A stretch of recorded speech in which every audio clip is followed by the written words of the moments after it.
Տիկին Ալեքսանյան, այսօր Պաշտպանության նախարար Սուրեն Պապիկյանը հայտարարեց, որ իր համար նորություն է, որ Հայաստանի բանակում մահերի համար կարելի է մեղադրել Պաշտպանության նախարարին։ Պատասխանատվության իսպառ բացակայություն։ Թող ասի ում մեղադրեն, թող Պաշտպանության նախարարը հայտարարի ում մեղադրեն։ Հայաստանում միշտ մեղադրել են Պաշտպանության նախարարին, նա է պատասխանատու, նա է զինված ուժերի պատասխանատուն։ Այսինքն հիմա որոշել են արդեն այսպես չորով, այսպես ասած, մերժեն, որ այսինքն դա ինչ է նշանակում, ես չեմ հասկանում դա ինչ է նշանակում։ Չկա մեկը, որին պետք է մեղադրել։ Գոյություն չունի, ես չգիտեմ ինչ պատասխանեմ Տաթև ջանից հարցին։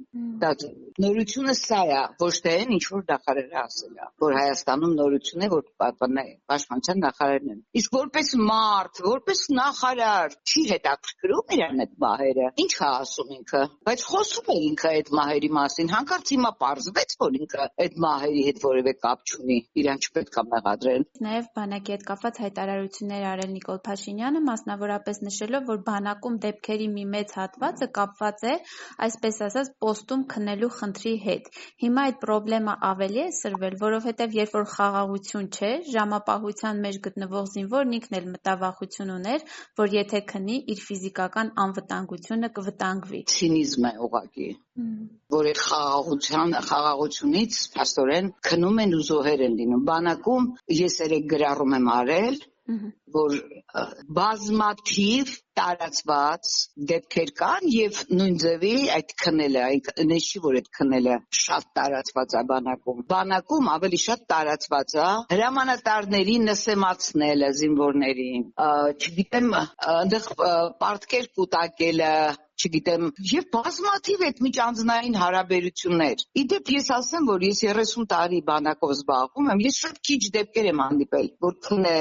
հերթապահության ժամանակ քնելը վատ բան է,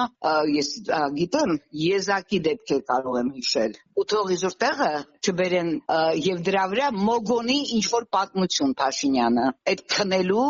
եթե դուք բացեք քրեական գործերը նայեք, դուք չեք տեսնի համարյա այդպիսի, որպես դրդապատճառ։ Չկա այդպես բան։ Ավելի շատ բազմաթիվ դեպքեր կասեմ, որ ոնց են հրամանատարները նսեմացնում զինվորներին, ոնց են դիրքում մեկը, որ ավելի լավ վիճակում է, ինքը նսեմացնում մյուսներին։ Այդ ոչ կանոնադրային հարաբերությունները հենց դրանք են։ Գիտեք, այլ բաներ էլ կան, նույն ձևի, նույն չափով, ոնց որ այդ հերթապահության ժամանակ քնել են։ Ես չեմ ժխտում, բայց նաև պնդում եմ, որ դա այդքան տարածված չի։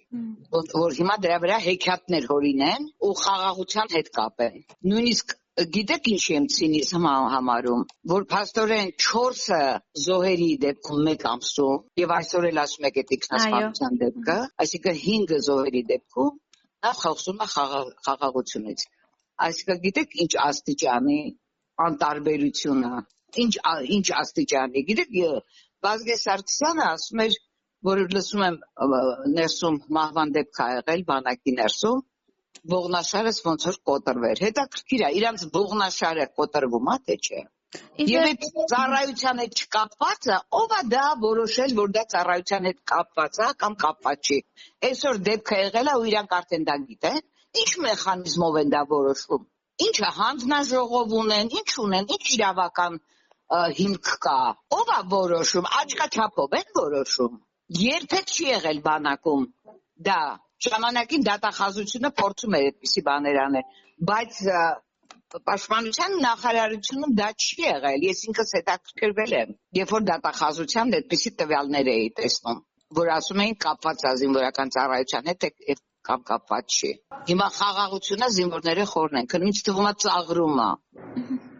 Խորը քնած է Պապիկյանը, ու այսօր էլ հայտարարել է, որ ինչ կապ ունի ինքը այդ ամեն ինչի հետ փաստորեն։ Իրոք ինքը բանակի հետ ոչ մի կապ չունի։ Եվ լավ կլինի, որ հրաժարական տա, եւ իրան այլևս ոչ ոք չի մեղադրի։